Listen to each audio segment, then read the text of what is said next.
ನಮಸ್ಕಾರ. ವಿಡಿಯೋ ನೋಡ್ತಾ ಇರೋ ಪ್ರತಿಯೊಬ್ಬರಿಗೂ ಥ್ಯಾಂಕ್ ಯು. ಪೂರ್ತಿಯಾಗಿ ವೀಡಿಯೋಸ್ ನೋಡಿ ಸಪೋರ್ಟ್ ಮಾಡಿ. ಇವತ್ತು ನಮ್ಮನೆ ಹಸು ನಮ್ಮ ಸೀತಾ 2ನೇ ಸಾರಿ ಕರು ಹಾಕ್ತಾಯಿದ್ಲು. ಮೊದಲನೇ ಸಾರಿ ಹೆಣ್ಗರು ಹಾಕಿತ್ತು, ಈ ಸತಿ 2ನೇ ಕರು. ಇವಳು ಅಷ್ಟೇ ಇನ್ನೇನು ಒಂದು 15 ದಿವಸದಲ್ಲಿ ಕರು ಹಾಕ್ತಾಳೆ. ಕರು ಆಡ್ತಾಯಿತ್ತು ಹೊಟ್ಟೆಲಿ. ಇನ್ನು ಕೆತ್ತಲು ಮಾತ್ರ ಇನ್ನೂ ಸರಿಯಾಗಿ ಬಿಟ್ಟಿಲ್ಲ, ಈಗ ಸ್ವಲ್ಪ ಬಿಡ್ತಾಯಿತೆ. ಭಾರಿ ಚಿಕ್ಕದು ಸಾಯಿವಾಲ್ ಕ್ರಾಸು. ನೋಡಬೇಕು ಎಷ್ಟು ಹಾಲು ಕೊಡುತ್ತೆ ಅಂತ. ನನ್ನ ಅಂದಾಜು ಒಂದು 3ರಿಂದ 4 ಲೀಟ್ರ್ ಕೊಡೋಣಷ್ಟೊತ್ತು ಕಷ್ಟ. ನೋಡ್ಕೊಳ್ಳೋಣ. 3 ಲೀಟ್ರ್ ಕೊಟ್ಟರು ಹಾಲು ಅಷ್ಟೇ ಚೆನ್ನಾಗಿರುತ್ತೆ. 2ರಿಂದ 3 ಲೀಟ್ರ್ ಕೊಟ್ಟರೆ ಮಾತ್ರ ಕಾಲು ಎತ್ತೋದಿಲ್ಲ. ಭಾರಿ ಸಾಧುವಾಗಿ ಭಾರಿ ಚೆನ್ನಾಗೈತೆ. ಕೆತ್ತಲಿಗೆಲ್ಲ ಕೈ ಹಾಕಿಸ್ಕೋತಾರೆ. ಈಗಲಿಂದ ಹಿಂಗೆ ಕೈ ಹಾಕಿ ಮಾಡಿ ಪಾಠ ಮಾಡ್ಕೊಂಡ್ರೆ ಕರು ಹತ್ತಾಗಲೂ ಅಷ್ಟೇ ಸುಮ್ಮನೆ ಚೆನ್ನಾಗಿ ಹಾಲು ಕೊಡ್ತವೆ. ಇವಳು ಸ್ವಲ್ಪ ಗಂಚಳಿ ಆಡ್ತಾಳೆ. ಹಾಲು ಕರಿಬೇಕಾರೆ ಅತ್ತಾಗಿತ್ತ ಓಡಾಡೋದು, ಕಾಲು ಎತ್ತೋದು ಮಾಡ್ತಾಳೆ. ಹಾಗಾಗಿ ಈಗ ಬೇರೆ ಕೆಲವು ಮಾಡ್ತವೆ. ಎಲ್ಲ ನೀಟಾನೆ ಕೊಟ್ಟಿಗೆಲ್ಲ ಕ್ಲೀನ್ ಮಾಡಿಟ್ಟು ಹಾಲೆ ಇಷ್ಟು ಬೇಗ ಗಲೀಜು ಮಾಡ್ಕೊಂಡವೆ. ಕೆಲಸನೇ ಜಾಸ್ತಿ. ನಮ್ಮ ಪೂರ್ಣಿನೂ ನಮ್ಮ ಪುಟ್ಟಲಕ್ಷ್ಮಿನೂ ಅವ್ಳು ಮರದ ನೆಳ ಕಟಾಕೋಕ್ಕೆ ಜಾಗ ಇಲ್ಲ. ಈಗ ಕೊಟ್ಟಿಗೆ ಸ್ವಲ್ಪ ಮನೆ ಹತ್ರ ಸ್ವಲ್ಪ ಕೆಲಸ ಮಾಡಿಸ್ತಾ ಇದ್ದೀವಿ, ಹಂಗಾಗಿ ಕಟಾಕೋಕ್ಕೆ ಜಾಗ ಇಲ್ಲ. ನನಗೂ ಈಗ ಬೇಸಿಗೆ ಆಗಿರೋದ್ರಿಂದ ನೀರು ಹೊಡೆಯೋದು ತುಂಬ ಕೆಲಸ. ಪೈಪ್ಗಳು ಬೇರೆ ಸ್ವಲ್ಪ ಸಾಲ್ಟೇಜ್ ಆಗಿದ್ದು ಅಂದ್ಬಿಟ್ಟು ಪುನಃ ಹೊಸ್ದಾಗಿ ಪೈಪ್ ತಂದಿದ್ದೀನಿ. ಈ ಪೈಪ್ಗೆಲ್ಲ ಲಾಕ್ ಸೇರಿಸ್ತಾ ಇದೆ. ಆ ಕಡೆಗೂ ಸೇರಿಸ್ಬೇಕು ಲಾಕು. ಎಲ್ಲನೂ ಸೆಟ್ ಮಾಡಬೇಕು. ನೀರು ಹೊಡೆಯೋದೇ ಈಗ ಬೇಸಿಗೆಲಿ ಎಲ್ಲರಿಗೂ ಒಂದು ದೊಡ್ಡ ಕೆಲಸ ಆಗಿರುತ್ತೆ. ಜೊತೆಗೆ ಮನೆ ಕೆಲಸ ಮಾಡೋ ಅಂತಾರೆ ಬೇರೆ ಬಂದವ್ರೆ. ಈಗ ಎಲ್ಲನೂ ಆಚೆ ಕಟ್ಟಾಕಿದ್ನಲ್ಲ, ಇನ್ನು ಇಲ್ಲಿ ಒಂದು ಸ್ವಲ್ಪ ಕ್ಲೀನ್ ಮಾಡಬೇಕು. ಈಗ ಇಲ್ಲಿಗೂ ಒಂದು ಸ್ವಲ್ಪ ಕ್ಲೀನ್ ಮಾಡಿ ಕಾಂಕ್ರೀಟ್ ಹಾಕೋಣ ಅಂತ. ಮನೆ ಕೆಲಸ ಮಾಡ್ತಾಯಿದ್ರು. ಮುಂದ್ಗಡೆ ಆರ್ಚಿಗೆ ಸ್ವಲ್ಪ ಡಿಸೈನ್ ಮಾಡ್ತಾಯಿದ್ರು, ಅದಕ್ಕೆ ಮೆಸ್ ಕಟ್ತಾವ್ರೆ. ನಾಳೆಯಿಂದ ಎಲ್ಲ ಕೆಲಸ ಸ್ಟಾರ್ಟ್ ಮಾಡ್ತಾರೆ. ಇನ್ನು ಅದಕ್ಕೆ ಮೆಸ್ಗೆ ಸಿಮೆಂಟ್ ಪ್ಯಾಚ್ ಮಾಡಿ ಗಾರೆಯಿಂದ ಏನೇನೋ ಡಿಸೈನ್ ಮಾಡ್ತಾರಂತೆ. ಅದಕ್ಕೆ ಮಾಡ್ತಾಯಿದ್ರು. ಅಣ್ಣ ಅವರು ಅಲ್ಲೇ ಇದ್ದರು. ಕೆಲಸ ಮನೆ ಕೆಲಸನೂ ಮಾಡ್ತಾವ್ರೆ, ಜೊತೆಗೆ ಹಸ್ಗಳು ಕೊಟ್ಟಿಗೆ ಕೆಲಸನೂ ಮಾಡಿಸ್ಬೇಕು. ಈಗ ಅದನ್ನ ಇವರೇ ಒಟ್ಟಿಗೆ ಕಾಂಟ್ರಾಕ್ಟ್ ಕೊಟ್ಬಿಟ್ಟಿದ್ದೀನಿ. ಇವಳನ್ನೂ ನೋಡ್ಕೋತಾ ಇದ್ದೋ. ಹಾಗೆ ಇವತ್ತು ಎಲ್ಲೂ ಹೊರಗಡೆ ಹೋಗಿರಲಿಲ್ಲ. ಗದ್ದೆ ಹತ್ರ ಎಲ್ಲೂ ಹಸು ಕರು ಹಾಕೋಂಗೈತೆ, ಎಲ್ಲೂ ಹೋಗಬೇಡ ಅಂದಿದ್ರು. ಹಾಗಾಗಿ ಇಲ್ಲೇ ಮನೆ ಹತ್ರನೇ ಮನೆ ಹತ್ರನೇ ಇದ್ದೆ. ಪೈಪ್ ಎಲ್ಲನೂ ಇದು ಮಾಡಬೇಕು ಅಷ್ಟೇ. ಮನೆ ಕೊಳೋದು ಹೇಳೋದು ಮಾಡ್ತಾಯಿದ್ಲು. 2ನೇ ಸಾರಿ ನಾನು HF ಈ ಸತಿ ಸೆಮೆನ್ ಕೊಡ್ಸಿದ್ರೆ ನಿಲ್ಲಿಲ್ಲ. 2 ಸತಿ ಸೆಮೆನ್ ಕೊಡಿಸ್ದೆ, ನಿಲ್ಲಿಲ್ಲ. ಹಂಗಾಗಿ ಲಾಸ್ಟ್ಗೆ ಊರಲ್ಲಿ ನಮ್ಮೂರಲ್ಲೇ ಪಕ್ಕದ ಮೇಲೆ ಒಂದು HF ಹೋರಿ ಐತೆ, ಅದರಿಂದ ಸೆಮೆನ್ ಕೊಡಿಸಿ ಇದು ಹೋರಿ ಹಚ್ಚಿರೋದು. ಅದಕ್ಕೆ HF ಕರುನೇ ಹಾಕುತ್ತೆ. Guarantee HF ಸೆಮೆನ್ನೇ ಕೊಡಿಸಿದ್ದು. ಹಂಗೆ ನೋಡಿ ಕರುನೂ ಅಷ್ಟೇ ಒಳ್ಳೆ ಮುದ್ದಾಗಿ ಒಳ್ಳೆ ಚೆನ್ನಾಗೈತೆ. ಹೊಸಿ ಚೆನ್ನಾಗಿಲ್ಲ ಕರು. HF ಕರು ಹಾಕ್ತು. ಯಾಕೆ ಅಂದರೆ ನಾನು ವಿಡಿಯೋ ಮಾಡ್ಕೊಂಡಿದ್ದಿಲ್ಲ ಕರು ಹಾಕೋದೆಲ್ಲನೂ. ಸ್ವಲ್ಪ ತಲೆ ಬುಂಡೆ ದಪ್ಪಾಗಿತ್ತಲ್ಲ, ಹಂಗಾಗಿ ಕರು ಹಾಕೋದು ಒಂದು ಸ್ವಲ್ಪ ಕಷ್ಟ ಆಯಿತು. ಜೊತೆಗೆ ನಾನು ಇರಲಿಲ್ಲ, ಬ್ಲಡ್ ಎಲ್ಲ ಸುಮಾರು ಹೋಯ್ತಾಯಿತ್ತು. ಹಂಗಾಗಿ ಅದೆಲ್ಲ ತೋರ್ಸೋದು ಬೇಡ ಅಂದ್ಬಿಟ್ಟು ಸುಮ್ಮನೆ ಅದೆಲ್ಲ ತೋರಿಸಿದ್ರೆ ವೀಡಿಯೋಗೂ ತೊಂದರೆ. ಕಳೆದ ಸತಿ ಒಳ್ಳೆ ಫೈನಾಗಿರೋ ಅಂಥದ್ದು ಹೆಣ್ಗರು ಹಾಕಿತ್ತು. ಈ ಸತಿ ಹೋರ್ಗರು ಚೆನ್ನಾಗೈತೆ. ಕರ ಒಳ್ಳೆ ಗಂಡುಗರು ಹಾಕೈತೆ ಬಡ್ಡನ್ನ. ಹೆಣ್ಗರು ಆಗಿರೋ ಚೆನ್ನಾಗಿರೋದು. ನನಗೆ ಹೆಣ್ಗರುಗಳು ಜಾಸ್ತಿ ಅವೆ. ಹೆಣ್ಗರುಗಳು ಬೇಕು ಅಂತ ಏನೋ ಅವಶ್ಯಕತೆ ಇಲ್ಲ. ಹಾಕಿದ್ರೇನು ಪ್ರಾಬ್ಲಮ್ ಇಲ್ಲ, ಯಾರಿಗಾರು ಸಾಕಾರು ಕೊಡ್ಬೋದಿತ್ತು. ಇದು ಬಂದು ಹೋರಿಗರು ಹಾಕೈತೆ.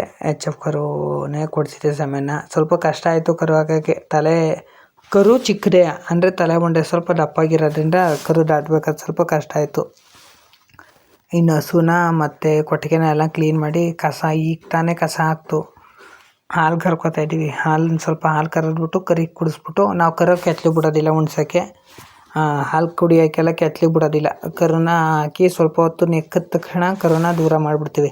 ಯಾಕೆಂದರೆ ಕರು ಏನಾರು ಹೆಚ್ಚು ಕಮ್ಮಿಯಾಗಿ ಡೆತ್ತಾಯಿತು ಏನಾರು ಆಯಿತು ಅಂದಾಗ ಹಾಲು ಕೊಡೋದಿಲ್ಲ. ಅದಕ್ಕೆ ಸಲುವಾಗಿ ಇದು ಮಾಡ್ತೀವಿ. ನಮ್ಮ ಮನೆ ಹತ್ರ ಹೆಂಗಿರ್ತೀವಿ ಹಾಗೆ ವೀಡಿಯೋ ಮಾಡಿದ್ದೀನಿ. ಏನು ರೆಡಿಯಾಗಿ ಅದಾಗಿ ಏನು ಮಾಡಿಲ್ಲ. ನಮ್ಮಮ್ಮ ವೀಡಿಯೋ ಮಾಡ್ಕೋತಾಯಿದ್ರು, ನಾನು ಹಾಲು ಕರ್ಕೋತಾ ಇದ್ದೆ.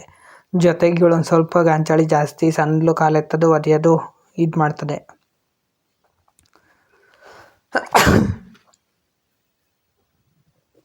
ಕೆಮ್ಮು ಸ್ವಲ್ಪ ಅಡ್ಜಸ್ಟ್ ಮಾಡ್ಕೊಳ್ಳಿ. ಹುಷಾರಿರಲಿಲ್ಲ ಸ್ವಲ್ಪ ದಿವಸ. ಸಣ್ಣಲು ಇದು ಈಗ ಧೂಳು ಗದ್ದೆ ನಾಟಿ ಕೆಲಸ ಎಲ್ಲನೂ ಮಾಡಿದ್ವಲ್ಲ, ಭತ್ತ ಬಡಿಯೋದು ಎಲ್ಲನೂ ಸ್ವಲ್ಪ ಧೂಳು ಕುಡ್ತಿರೋದ್ರಿಂದ ಸ್ವಲ್ಪ ಕೆಮ್ಮೈತೆ. ಹಾಲು ಕರ್ಕೊತಾ ಇದೆ. ಕಳೆದ ಸತಿ ಕರು ಹತ್ತಾಗ 2 ಟೈಮಿಂದ 1 ದಿನದಲ್ಲಿ 15 ಲೀಟ್ರ್ ಹಾಲು ಕೊಡೋಳು. ಈ ಸತಿ ಎಷ್ಟು ಕೊಡ್ತದೆ ನೋಡಬೇಕು. ಈಗ ಹಾಲು ಕರಿತೀನಿ ಒಂದು 5 ಲೀಟ್ರುನಷ್ಟು ಬರೋದು. ಕಳೆದ ಸತಿ ಜೀಬು ಗಿಣ್ಣನೇ ಆಗಿರಲಿಲ್ಲ. ಕಳೆದ ಸತಿ ಇದರಲ್ಲಿ ಎಲ್ಲ ಒಂಥರ ಗಬ್ಬದಲ್ಲಿ ಹಾಲು ಹೋಗ್ಬಿಟ್ಟು ಗಿಣ್ಣನೇ ಆಗಿರಲಿಲ್ಲ. ಕರುನ ಈ ಕಡೆ ಸೈಡಿಗೆ ಕಟ್ಟಾಕಿದ್ದೀನಿ. ಬಾಕಿ ಸಣ್ಣ ಕರುಗಳು 2 ಇದ್ದು ಅಲ್ಲಿ. ಅದ್ರ ಜೊತೆಗೆ ಇಲ್ಲಿ ಒಂದು ಸ್ವಲ್ಪ ಹುಲ್ಲೆಲ್ಲ ಹಾಸ್ಬಿಟ್ಟು ಇಲ್ಲೇ ಕಟ್ಟಾಕ್ತು. ಈ ಕಡೆ ಇರಲಿ, ಇಲ್ಲಿ ಹಾಲು ಕೊಡ್ಸೋಣ ಅಂತ ಸ್ವಲ್ಪ ಮರೆ ಮಾಡಿಟ್ರೆ ಒಳ್ಳೆಯದು. ಅವರಿಬ್ಬರು ಭಾರಿ ಹುಷಾರು, ಮಾಯಾ ಛಾಯಾ ಇಬ್ಬರೂ.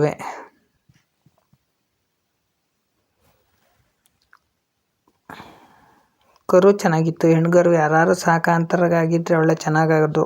ಓರಿಗರು ಆಗ್ಬಿಡ್ತು. ನಾನು ಈ ಸತಿ ಏನಾರು ನಮ್ಮ ಪೂರ್ಣಿ ಅದೇ ಗಿರ್ರ ಐತಲ್ಲ, ಅವಳೇನಾರು ಹೆಣ್ಗರು ಹಾಕಿದ್ರೆ ರೊಂದು ಮಡಿಕೋದೋಣ ಅಂದ್ಕೊಂಡಿನಿ ಅಷ್ಟೇ. ಇನ್ಯಾವನು ಮಡಿಕೊಳಕ್ಕಿಲ್ಲ. ಕರುಗಳೇ ಬೇಡ, ಜಾಸ್ತಿ ಆಗ್ಬಿಟ್ಟವೆ. ಇವು ನೀರು ಮಡಗಿ ಕುಡೀರಿ ಅಂತ ಮಡಗಿದ್ರೆ ಬಕೆಟೆಲ್ಲನೂ ನೋಡಿ ಆ ಥರ ಬೀಳಿಸ್ಕೊಂಡು ಕಾಲು ಕಡೆಗೆಲ್ಲ ಎಳ್ಕೊಂಡು ಇದು ಮಾಡ್ತಾವೆ. ಈ ಸತಿ ಜಾಸ್ತಿ ಏನು ಜೀಬಾಲ್ ಕೊಟ್ಟಿಲ್ಲ. ಗಿಣ್ಣ ಚೆನ್ನಾಗಿ ಆಗುತ್ತೆ ಆ ಥರ ಆಗುತ್ತೆ ಅಂತ. ಕೆಲವರು ಗೀಬಾಲ ಉಪಯೋಗಿಸೋದಿಲ್ಲ. ನಾವು ಗಿಣ್ಣ ಅಂದರೆ ನಮಗೆ ಒಂಥರ ಪಂಚ ಪ್ರಾಣಿ ಇದ್ದಂಗೆ. ನಾವಂತೂ ಹಸ್ಕೊಳ್ ಕರು ಆಯ್ತು ಅಂದರೆ 2ರಿಂದ 3 ದಿನ ಚೆನ್ನಾಗಿ ಗಿಣ್ಣ ತಿನ್ಕೋತೀವಿ. ಕೆಲವು ಕಡೆ ಒಂದೊಂದು ಕಡೆ ಒಂದೊಂದು ಥರ ಕೆಲಸ ಮಾಡ್ತಾರೆ, ಗಿಣ್ಣ ಮಾಡ್ತಾರೆ. ನಮ್ಮ ಕಡೆ ಶೆಕೆ ಗಿಣ್ಣ, ಹಾಲು ಮತ್ತು ಇದನ್ನ ಹಾಕಿ ಶೆಕೆ ಮೇಲೆ ಮಾಡ್ತಾರೆ, ಚೆನ್ನಾಗಿರುತ್ತೆ. ನಿಮ್ಮ ಕಡೆ ಗೀಬಾಲ್ ಬಳಸ್ತೀರಾ ಅಥವಾ ಗಿಣ್ಣ ತಿಂತೀರಾ ಇಲ್ವಾ ಹಾಗೆ ಒಂದು ಕಮೆಂಟ್ ಮಾಡಿ. ಸ್ವಲ್ಪ ಹಸುನು ಸುಸ್ತಾಗೈತೆ. ಅದಕ್ಕೆ ಕುಡಿಯೋಕ್ಕೂ ಅಷ್ಟೇ ಬೆಲ್ಲ ಹಾಕ್ಬಿಟ್ಟು ಒಂದು ಬಕೆಟ ನೀರು ಕುಡಿಸ್ತು. ಚೆನ್ನಾಗಿ ಶತ್ತೆ ಎಲ್ಲ ಕ್ಲೀನ್ ಆಯಿತು ಅಂತ. ಲಿವರ್ ಟಾನಿಕ್, ಅದೇ ಟಾನಿಕ್ ಶತ್ತೆ ಬೀಳೋಕ್ಕೆ ಟಾನಿಕ್ ಎಲ್ಲ ಹಾಕಿ ಇದು ಮಾಡಿದ್ದೀನಿ. ಕಸ ಎಲ್ಲ ಚೆನ್ನಾಗಿ ಹೋಗೈತೆ, ವೇಸ್ಟು ಎಲ್ಲ ಚೆನ್ನಾಗಿ ಹೋಗುತ್ತೆ. ಇನ್ನೊಂದು ಅರ್ಧ ಗಂಟೆ ಬಿಟ್ಟು ಪುನಃ ಇನ್ನೊಂದು ಸತಿ ಇನ್ನೊಂದು ಅರ್ಧ kg ಬೆಲ್ಲ ಹಾಕಿ ನೀರು ಕುಡಿಸ್ಬೇಕು. ಇಲ್ಲ ಅಂದರೆ ವೇಸ್ಟು ಗಲೀಜೆಲ್ಲ ಇರ್ತದಲ್ಲ ಅದೆಲ್ಲ ಪೂರ್ತಿ ಚೆನ್ನಾಗಿ ಕ್ಲಿಯರ್ ಆಗಬೇಕು ಅಂದರೆ ನೀಟಾಗಿ ಬೆಲ್ಲದ ನೀರು ಎಲ್ಲ ಚೆನ್ನಾಗಿ ಕುಡಿಸ್ಕೊಂಬಿಟ್ರೆ ಚೆನ್ನಾಗಿ ಹೋಗುತ್ತೆ. ಮಾತ್ರ ಕಾಲು ಎತ್ತೋದು ಮಾತ್ರ ಬಿಡೋದಿಲ್ಲ. ಅವಳು ಎಷ್ಟೇ ಕಾಲು ಎತ್ತರೂ ನಾನಂತೂ ಹಾಲು ಕರೆಯೋದು ಬಿಡೋದಿಲ್ಲ. ನೀನು ಕಾಲು ಎತ್ತುತ್ತಾ ಇರು, ನಾನು ಹಾಲು ಕರೀತಾ ಇರ್ತೀನಿ ಅಂತ ನನ್ನ ಪಾಡು ನಾನು ಹಾಲು ಕರ್ಕೋತಾ ಇದ್ದೆ. ನಮ್ಮ ಸರಸ್ವತಿನೂ ಅಷ್ಟೇ ಕರು ಹಾಕಿ 1.5 ತಿಂಗಳಾಯಿತು. ಆಲೇ ಸೆಮೆನೂ ಬಂದಿದ್ಲು. 2 ತಿಂಗಳು ಆಗೋಕ್ಕಾಯ್ತು. ಈಗ 1.5 ತಿಂಗಳಿಗೆ ಸೆಮೆನೂ ಬಂದಿದ್ಲು. ಕೊಡಿಸಿಲ್ಲ ಈ ಸತಿ. ಇನ್ನೊಂದು ಸತಿ ಬರಲಿ ಅಂದ್ಬಿಟ್ಟು ಒಂದು ಸತಿ ಬಿಟ್ಟಿದ್ದೀನಿ. ಮತ್ತು ಏನು ಮಾಡೋಕ್ಕೆ 1.5 ತಿಂಗಳು 2 ತಿಂಗಳಿಗೆಲ್ಲ ಸೆಮೆನ್ ಕೊಡಿಸಿದ್ರೆ ನಾವು ಆಗೋಕ್ಕಿಲ್ಲ. ಹಾಲು ಕರೆಕೊಳ್ಳೋಕ್ಕೆ ಲಾಸ್ಟಿಗೆ 1 ವರ್ಷಕ್ಕೆ ಕರೆ ಹಾಕಬೇಕು. 3 ತಿಂಗಳು ತುಂಬಿದ್ಮೇಲೆ ಸೆಮೆನ್ ಕೊಡ್ತಾರೆ ಅಷ್ಟೇ. ಅದೇ ಒಂದು 2.5-3 ಲೀಟ್ರ್ನಷ್ಟು ಹಾಲು ಕೊಟ್ಟೈತೆ ಕರಿಗೆ. ಅದರಲ್ಲಿ 1 ಲೀಟ್ರ್ನಷ್ಟು ಹಾಲು ಕುಡಿಸ್ಬಿಟ್ಟು ಇನ್ನು ಬಾಕಿದು ಹಸು ಕುಡಿಯೋದಿಲ್ಲ. ಇದು ಗಿಣ್ಣಾಲ ಬಾಕಿ ಆದರೆ ಗಿಣ್ಣಾಲ ನಾವು ಅವಕ್ಕೆ ಕರೆದ್ಬಿಟ್ಟು ಅವಕ್ಕೆ ಕುಡಿಸ್ಬಿಡ್ತೀವಿ. ಇವಳು ಕುಡಿಯೋದಿಲ್ಲ ಗಿಣ್ಣಾಲ ಒಂದು ಸ್ವಲ್ಪನೂ. ಫಸ್ಟು ಹಂಗೆ ಕುಡಿಯೋದಿಲ್ಲ, ಬಕೆಟಲ್ಲಿ ಮಡಗಿದ್ರೆ. ಅದಕ್ಕೆ ಸ್ವಲ್ಪ ಬಾಟ್ಲಿಗೆ ಹಾಕೊಂಡು ಕುಡಿಸ್ತಾ ಇದ್ದೀವಿ. ನಾನು ನಿಪ್ಪಲ್ಲೇನೂ ತಗೊಂಡಿಲ್ಲ, ತಗೋಬೇಕು. 1-2 ದಿವಸ ಕುಡಿಸಿದ್ರೆ ಸಾಕು. ಆಮೇಲೆ ಅದೇ ಬಕೆಟಲ್ಲಿ ಮಡಗಿದ್ರೆ ಸಾಕು, ಅದೇ ಪರದಾಡ್ಕೊಂಡು ಕುಡ್ಕೋತದೆ. ಕುಡಿತಾಯ್ತಿಲ್ಲ. ಒಂದು ಸ್ವಲ್ಪ ಅಭ್ಯಾಸ ಆದಮೇಲೆ ಚೆನ್ನಾಗಿ ಕುಡ್ಕೋತು. ಎಲ್ಲ ಕುಡ್ಸಾಯ್ತು. ಲಾಸ್ಟಿಗೆ 1 ಬಕೆಟು 1.5 ಲೀಟ್ರ್ನಷ್ಟು ಇತ್ತು. ಹಾಲು ಕುಡ್ಸಾಯ್ತು. ಲಾಸ್ಟ್ ಬಾಟ್ಲಿಗೆ ಒದ್ದಾಡ್ತಾಯಿತೆ ಕುಡಿಯೋಕ್ಕೆ.